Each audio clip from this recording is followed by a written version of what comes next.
Bismillahirrahmanirrahim. Assalamualaikum warahmatullahi wabarakatuh. Waalaikumsalam warahmatullahi wabarakatuh. Perkenalkan, nama saya Rahmat Ayub. Di sini saya sebagai moderator dan di sebelah kiri saya ada Jaka Sano dan kanan saya ada Azril Fadilul. Di sini kelompok kami ingin menjelaskan materi tentang memahami ijarah dan ijarah mutahiyyah bitamlik. Untuk materi pertama saya persilahkan Azril untuk membacakan materi. Baik, di sini saya akan membaca materi memahami ijarah dan ijarah muntahiyyah bitamlik. Yang pertama, definisi, bentuk dan aplikasi ijarah muntahiyyah bitamlik. Akad ijarah muntahiyyah bitamlik atau IMBT adalah akad penyediaan dana dalam rangka memindahkan hak guna atau manfaat dari suatu barang atau jasa berdasarkan transaksi sewa dengan opsi pemindahan kepemilikan barang sebagaimana yang dinyatakan dalam penjelasan pasal 19 ayat 1 huruf F Undang-Undang Nomor 21 Tahun 2008 tentang Perbankan Syariah. IMBT merupakan salah satu produk penyaluran dana yang ditawarkan dalam perbankan syariah. Dalam IMBT terdapat dua penggabungan akad, yaitu kombinasi antara sewa menyewa dan jual beli atau hibah di akhir masa sewa. Berdasarkan buku kodifikasi produk perbankan syariah, lampiran surat edaran Bank Indonesia nomor 10 atau 31 atau DPBS 2008 perihal produk perbankan syariah.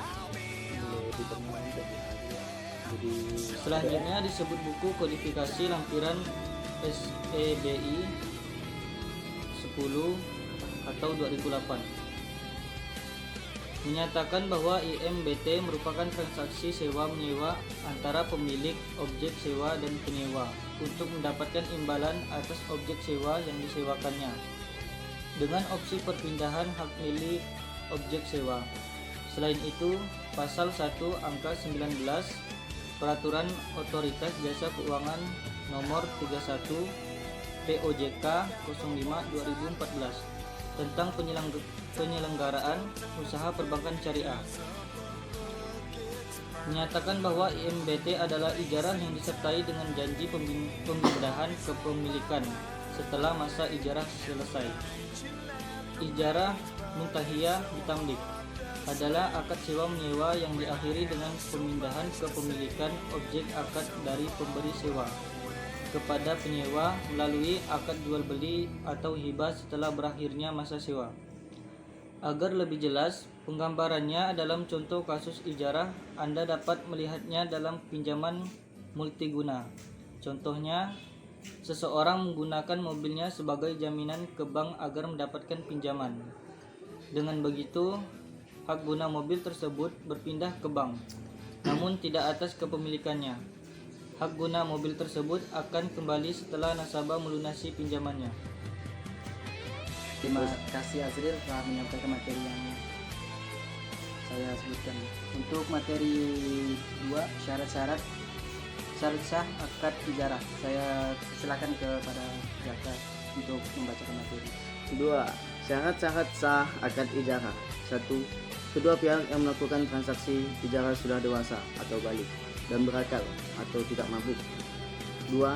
Kedua pihak yang melakukan transaksi memiliki kerelaan dan tidak berdasarkan suatu paksaan dari pihak manapun.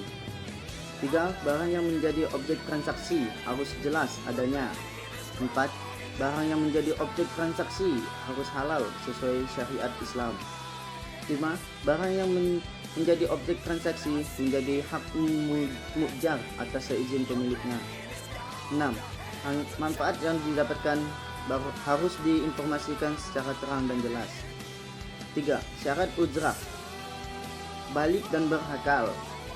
Pihak-pihak yang Berakad rela dan tanpa paksaan dalam melakukan akad.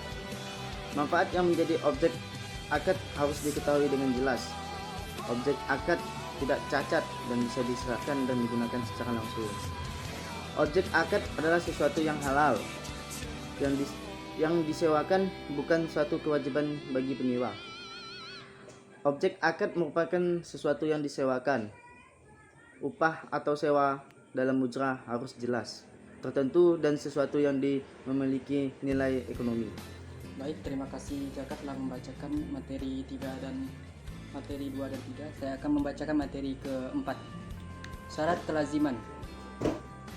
Selain berbagai rukun dan syarat ijarah di atas, ada syarat kewajiban lain yang perlu diperhatikan. Di antaranya, barang menjadi objek sewa terhindar dari cacat dan tidak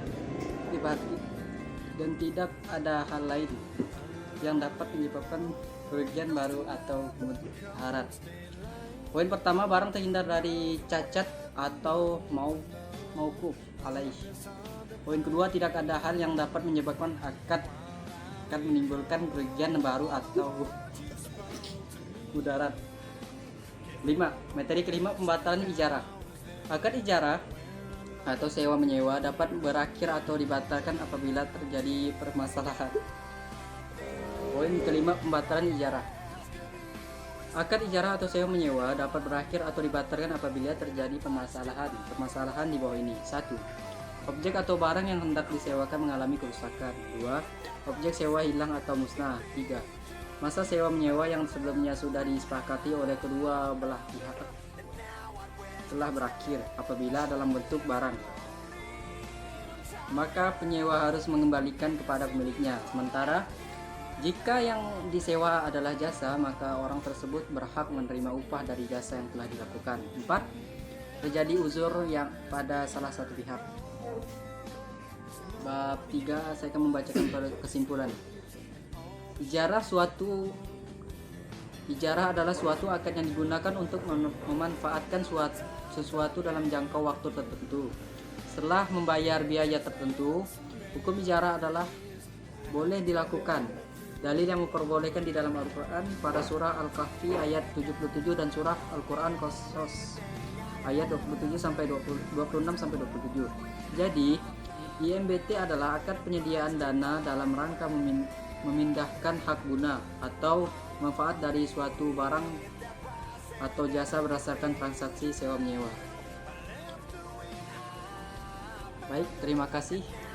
Mungkin cuman begini presentasi kami tutup. Saya Rahman Ayub, Saya Jaka Sano Firdiansyah. Saya Azril Fadilul Fikri Rahim. Pamit untuk undur diri. Assalamualaikum. Assalamualaikum warahmatullahi wabarakatuh. Tutup itu.